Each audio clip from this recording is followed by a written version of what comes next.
One to Watch is our spotlight on the next big thing in Canadian country music. Let's meet Justin Fancy. I've been performing everyone's favorite country songs for years, and I've decided I'd write my own. I'm so thrilled for you to hear my original music, and I really hope you like what you hear. Hey, I'm Justin Fancy from Conception Bay, South Newfoundland.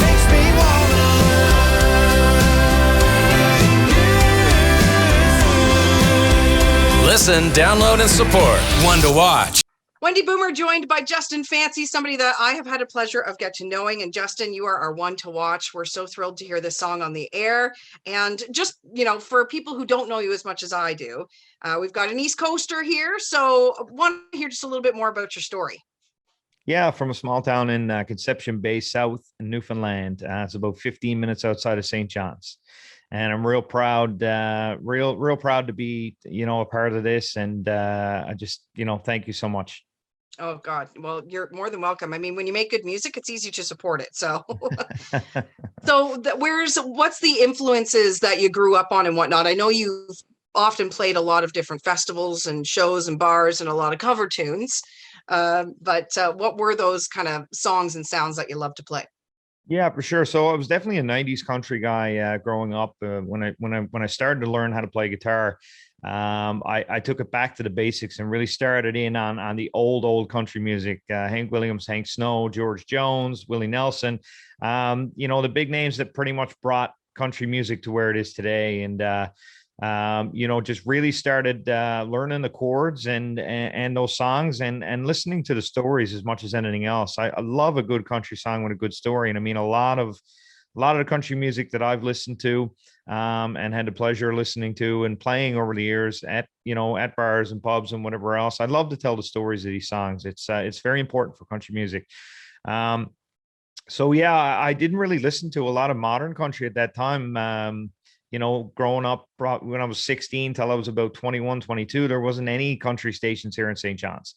We had gotten rid of the only country station that was here. And so, with the boom of the Napsters of the world and the boom of CDs, I started, burning this music and listening to this music through different ways. And that's how I really got into the 90s country. I used to play, I had a few CDs in my car and I used to play them over and over and over and over again. I can tell you who those artists were. It was the Alan Jacksons, Vince Gills, Randy Travis. I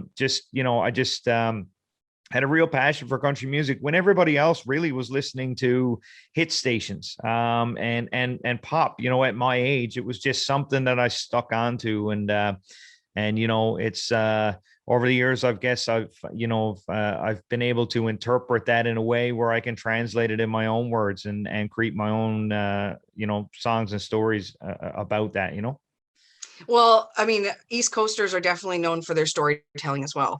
So we've got a really deadly combo here when it comes to you.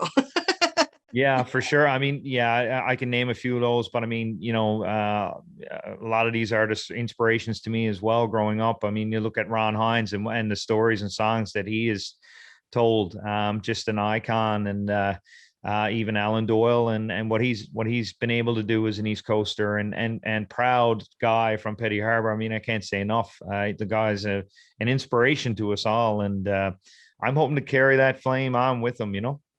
Yeah, well, we certainly hope so as well. And so the single is called "Makes Me Wanna." What's the story behind this one? Yeah, so I actually wrote this song during the recording process of my album. So a few things here. When I started recording this album, we were not in a pandemic at the time, and I had what I planned on doing was trialing with my new producer Clint Curtis. One song, which was a long time coming, which was a single that I was going to release. And then if all went well with that and I was pleased with the product, we were going to record an album. So it was kind of a small plan that turned into a very big plan. So when I listened to that first song, I was really, really excited about it. And I guess what happened from there was inspiration for me, because I had heard the production and the product and the sound that I've heard in my head for so long that I couldn't recreate. I finally found the right person that believed in me, believed in the lyrics, and believed in my composition strategy, when it comes to modern day country music. Because let's face it, country music is an extremely hard egg to crack. Country radio is a very hard place to crack. You need to be great to be able to do something like this. And I, you know, I had a dream to get there, and I wanted to get there. And I think we're well underway. But back to the song, yeah. So I was this whole album pretty much was inspired through a breakup. And I wrote a lot of music that, you know, some that are on this album and some that are going to be on albums to come, I'm sure.